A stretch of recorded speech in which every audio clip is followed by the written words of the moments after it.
আল্লাহ পাক বলেন ওয়াল আসর, সময়ের কসম। আল্লাহ পাক বলেন সময়ের কসম। খেয়াল করে শুনেন ভাইরা আমার, ওয়াল আসর, আল্লাহ সময়ের কসম কেটে এখানে কিছু কথা বলছেন। তারপরে আল্লাহ পাক বলেন ইন্নাল ইনসানা লাফি খুসর। আল্লাহ পাক বলেন সময়ের কসম, কালের কসম, যুগের কসম, নিশ্চয়ই সমস্ত মানুষ ক্ষতিগ্রস্তের মধ্যে নিমজ্জিত। আল্লাহু আকবার। কার কথা? সূরা আসর মুখস্থ আছে না সবার? সবারই আছে। এই অনুবাদটা আজকে খুলে দেখবেন অর্থগুলো কি। আল্লাহ বলছেন সময়ের কসম, যুগের কসম, কালের কসম খেয়ে আল্লাহ বলছেন নিশ্চয় সমস্ত মানুষ কিসে আছে? ক্ষতিগ্রস্তের মধ্যে আছে। তারপরে আল্লাহ বলছেন ইল্লাল্লাযীনা আমানু ওয়া আমিলুস সালিহাতি ওয়া তাওয়াসাউ বিল হাক্কি ওয়া তাওয়াসাউ বিস সাবর। আল্লাহ পাক বলেন নিশ্চয়ই সমস্ত মানুষ ক্ষতিগ্রস্তের মধ্যে নিমজ্জিত, তবে চারটা গুণ যাদের ভিতরে রয়েছে, চারটা গুণ যাদের মধ্যে রয়েছে তারা ক্ষতিগ্রস্তের মধ্যে নয়, তারা ক্ষতিগ্রস্তের অন্তর্ভুক্ত হবে না। এই চারটা গুণের একটা গুণ হলো ইল্লাল্লাযীনা আমানু ওয়া আমিলুস সালিহাতি। এক নাম্বার হলো যারা ঈমান আনয়ন করেছে আল্লাহর প্রতি, আল্লাহকে না দেখে যারা আল্লাহর প্রতি ঈমান এনেছে। অনেকেই বলে কি দেয়ার ইজ নো গড, আল্লাহ বলতে কিছুই নাই। এরকম আছে না নাই? বেশি শিক্ষিত হয়ে হ্যাঁ একেবারে তখন এই বাসনা আসে দেয়ার ইজ নো গড, আল্লাহ বলতে কিছুই নাই, অর্থাৎ আল্লাহই হচ্ছেন সবকিছু। কথা ঠিক না বেঠিক? তাহলে আল্লাহ পাক বলছেন চারটা গুণ যাদের ভিতরে আছে এরা ব্যতীত বাকি সকলেই ক্ষতিগ্রস্তের মধ্যে আছে। এক নাম্বার যারা আল্লাহর প্রতি কি করেছে? ঈমান এনেছে। ঈমান আনয়নের পর দুই নাম্বার কি করেছে? আমলে সালেহ করেছে, আমলে সালেহ করেছে, সৎ আমল করেছে। তিন নাম্বার ওয়াতাওয়াসাউ বিল হক, একজন আরেকজনকে পরস্পরে হকের দাওয়াত দিয়েছে, সত্যের দাওয়াত দিয়েছে। নামাজ পড়তে হবে ভাই, আসো নামাজ পড়ি, হ্যাঁ রোজা রাখতে হবে, সত্য কথা বলতে হবে। আর কি করেছে? এই হকের দাওয়াত দিতে গিয়ে ধৈর্য ধারণ করেছে। এই চারটা গুণ যাদের ভিতরে রয়েছে তারা মূলত কি নয়? ক্ষতিগ্রস্ত নয়। আর বাকি যারা রয়েছে সকলেই ক্ষতিগ্রস্ত। এই চারটা কাজ করতে হলে সময় ব্যয় হয়, ঠিক কিনা? হ্যাঁ, এই জন্য এই চারটা কাজ যারা করবে তাদের সময়টা ভালো কাজের মধ্যে কাটবে। এই চারটা কাজ ব্যতীত হ্যাঁ তাদের সময় কাজে লাগবে না, তাদের সময়টা কি লাগবে না? কাজে লাগবে না। এই চারটা কাজেই সময়কে ব্যয় করতে হবে। মূলত এখানে এটাই উদ্দেশ্য ভাইরা আমার। এই জন্য মানব জীবনে সময়ের মূল্যায়ন করতে হবে, কারণ আমি আপনি একদিন এই দুনিয়া ছেড়ে চলে যাব, যেতেই হবে, এতে কোনো সন্দেহ নাই। এটাই নিয়ম, দুনিয়ার এটাই নিয়ম। আমি আপনি চলে যাব, পরবর্তী আসবে, এভাবেই চলবে। এই জন্য ভাইরা আমার আমলে সালেহ করতে হবে এবং সময়কে মূল্যায়ন করতে হবে। এই যে আমার আপনার মাস থেকে, আমার আপনার জীবন থেকে বছরের পর বছর, মাসের পর মাস, সপ্তাহের পর সপ্তাহ চলে যাচ্ছে, কিন্তু কোনোদিনও আমি আপনি হিসাব করলাম না এই সপ্তাহে আমি কতটুকু ভালো আমল করলাম, এই মাসে আমি কতটুকু নেকির কাজ করলাম, এই বছরে আমি কতটুকু কি করলাম, ভালো কাজ করলাম, আল্লাহর অনুগতশীল আমি কতটুকু হতে পারলাম, এটা আমি আপনি একদিনও চিন্তা করলাম না। অথচ চিন্তা করা উচিত। ভাইরা আমার, আসেন আমরা একটি হাদিসের দিকে যাই, তাহলে এই সময়ের, মানব জীবনের যে সময়ের মূল্যটা আমরা আরো বুঝতে পারবো। ভাইরা আমার, প্রসিদ্ধ একটা হাদিস, আল্লাহর নবী বলেছেন, 5টি প্রশ্নের উত্তর না দেওয়া পর্যন্ত আদম সন্তানকে কাল কিয়ামতের মাঠে যারা যে অবস্থায় থাকবে, এখান থেকে এক কদম কি করতে দেওয়া হবে না, নড়তে দেওয়া হবে না, আকপিস হতে দেওয়া হবে না। কয়টা প্রশ্ন বলে তো?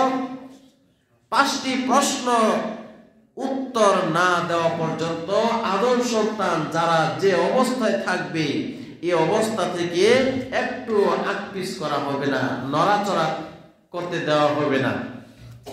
তার মধ্যে 1 নাম্বার প্রশ্ন হলো, আল্লাহর নবী বলেন, আন উমরিহি, আন উমরিহি, তোমার জীবনকাল তুমি কিভাবে দুনিয়াতে পরিচালনা করেছ। তোমাকে একটা জীবন দিয়েছিলাম,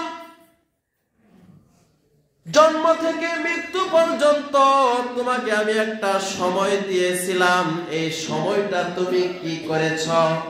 জন্ম থেকে মৃত্যু পর্যন্ত, অর্থাৎ সাবালেগ হওয়া থেকেই আপনার আমল নামার খাতা খোলা হয়ে যায়। হ্যাঁ, সাবালেগ হওয়া থেকে কি হয়? আপনার আমল নামা খোলা হয়ে যায়। সাবালেগ হওয়া থেকে মৃত্যু পর্যন্ত তোমার জীবনটা তুমি কিভাবে কোথায় ব্যয় করেছ, এটার হিসাব যতক্ষণ পর্যন্ত না দিতে পারবো, ভাইরা আমার, আল্লাহর নবী বলেছেন, ওইখান থেকে যারা যে যে অবস্থানে থাকবে, এইখান থেকে একটু নড়তে দেওয়া হবে না। 1 নাম্বার প্রশ্ন। 2 নাম্বার প্রশ্ন হলো, ওয়ান শাবাবিহি, যৌবনকাল কিভাবে অতিবাহিত করেছ। দেখেন, প্রথমে বলছে যে জীবনকাল, অর্থাৎ আমার পুরা জীবনের হিসাবটা, এই পুরা জীবনের হিসাবের মধ্যে আমার যে যৌবনকালের বয়সটা, এটা আসে না? হ্যাঁ, পুরা জীবনের মধ্যে তো যৌবনকাল আসা যায়, কথা ঠিক না? কিন্তু আল্লাহ পাক এক্সট্রা ভাবে যৌবনকালের হিসাব নিবে, যুবক বয়সের হিসাব আল্লাহ নিবে। ওয়ান শাবাবিহি, যুবক বয়সে তুমি কি করেছ, তুমি যখন তোমার শরীরে রক্ত যখন টকবকে ছিল, হ্যাঁ, তখন তুমি কি করেছ। ভাইরা আমার, আমরা তো আসলে কি হয়, আমাদের রক্ত যখন থাকে কি টাইট, হ্যাঁ, আমাদের চামড়া, শরীরের চামড়া যখন থাকে টাইট, তখন আমরা আল্লাহর সাথে করি ফাইট, কথা ঠিক না বেটি? হ্যাঁ, যখন শরীরের চামড়া আস্তে আস্তে হয় ডিল, তখন আমরা আল্লাহর সাথে আস্তে আস্তে দেই মিল, কথা ঠিক না বেটি? কারণ আমার এখন আল্লাহর সাথে ধরা দিতে হবে, এই জন্য আল্লাহর সাথে আমি কি করি, যখন আমার শরীরের চামড়া আস্তে আস্তে ডিল হয়, তখন আল্লাহর সাথে মিল দিতে থাকি, তখন একটু ইবাদত বন্দি করতে থাকি। কিন্তু যখন শরীরের চামড়া আমার টাইট থাকে, তখন আল্লাহর সাথে আমি ফাইট করতে থাকি, তখন আল্লাহর ইবাদতের কথা আমার মনেই হয় না, কথা ঠিক না বেটি? এই জন্য ভাইরা আমার, যৌবনকালের যুবক বয়সের হিসাব আল্লাহ চাইবেন, এক্সট্রা ভাবে যুবক বয়সের হিসাব নিবেন। এই জন্য আমার, হ্যাঁ, যারা যুবক ভাইরা আছো, যুবক বয়সে যৌবনের হিসাবটা আল্লাহর কাছে বুঝিয়ে দিতে হবে। এই জন্য ইবাদত বন্দেগী বেশি বেশি করতে হবে। যুবক বয়স অর্থাৎ যৌবন কাল যেন অন্য কোথায়, হ্যাঁ, অপচয়ে অন্য পথে যেন ব্যয় না হয়, এটা খেয়াল রাখতে হবে। 3 নাম্বার, এই যে ধন সম্পদ আল্লাহ যারে যতটুকু দিয়েছেন, এইটা আমি কিভাবে উপার্জন করেছি। হ্যাঁ, উপার্জন, ধন সম্পদ উপার্জন করার অনেক মাধ্যম আছে, আছে না নাই? হ্যাঁ, আমি কি হালাল পন্থায় উপার্জন করলাম না হারাম পন্থায় উপার্জন করলাম, এইটা আল্লাহ জিজ্ঞাসা করবেন। আবার এই মালটা আমি কোন পথে ব্যয় করেছি, কি বুঝতে পারছেন? এই যে ধন সম্পদ আমি কোন পথে ব্যয় করেছি, একটা হলো কিভাবে উপার্জন করেছি, উপার্জন করার অনেক পন্থা আছে না নাই? হ্যাঁ, আবার এই মালটা আমি কোন পথে ব্যয় করেছি, আল্লাহর রাস্তায় ব্যয় করেছি না হ্যাঁ অন্য পথে ব্যয় করেছি, এইটা আল্লাহ আমার কাছে হিসাব নেবেন। আরেকটা হিসাব নেবেন 5 নাম্বার, সেটা হলো হ্যাঁ আমি আপনি যতটুকু দিন সম্পর্কে জেনেছি সে অনুযায়ী আমল করেছি কিনা। বুঝতে পারছেন? আমি আপনি যতটুকু দিন সম্পর্কে জেনেছি সে অনুযায়ী আমল করেছি কিনা, এইটা আল্লাহ জিজ্ঞাসা করবে। এই জন্য ভাইরা আমার জানতে হবে, হ্যাঁ জেনে শুনে আমল করতে হবে। আপনি আল্লাহর কাছে এটা বলতে পারবেন না যে আমি তো কিছু শিখি নাই, আমি তো আলেম না, এটা বলে আল্লাহর কাছে পার পাইতে পারবেন না। এই জন্য আলেম জাহেল দুজনকে আল্লাহর কাছে কি করতে হবে? জবাবদিহি করতে হবে। আলেম হয়ে যদি আমল না করে তাহলে তাকে কি করতে হবে? জেনে যদি আমল না করে তাও আল্লাহর কাছে জবাব দিতে হবে। আর জানলো না যদি কয় যে আমি আল্লাহ জানি নাই, তখন আল্লাহ কবে জানলি না কেন, তাহলে সময় দিয়েছিলাম না। হ্যাঁ, বুঝতে পারছেন? এই জন্য দিনের ব্যাপারে যতটুকু জানি সে অনুযায়ী আমল করি কিনা এটা আল্লাহ জিজ্ঞাসা করবেন। ভাইরা আমার আসেন আমরা যেন সকলে আমাদের জীবন থেকে একটা সময়, অর্থাৎ এই দুনিয়ার সময়টা একেবারে ক্ষণস্থায়ী, পরকালের তুলনায় একেবারে ক্ষণস্থায়ী, আমরা এই ক্ষণস্থায়ী জীবনকে এত প্রাধান্য না দিয়ে আমরা যেন আমাদের যেহেতু পরকালে যেতে হবে, এই জন্য আমাদের জীবনের মধ্য থেকে যে সময় চলে যাইতেছে এই সময়কে যেন আমরা মূল্যায়ন করতে পারি। কারণ এই সময়ের ব্যাপারে এই যে হাদিসের মধ্যে আসছে, হ্যাঁ এগুলো তো সময়েরই কথা, ঠিক কিনা? এই যে 5টা প্রশ্ন যে এগুলো সময়ের কথা না, কিন্তু সময়েরই কথা।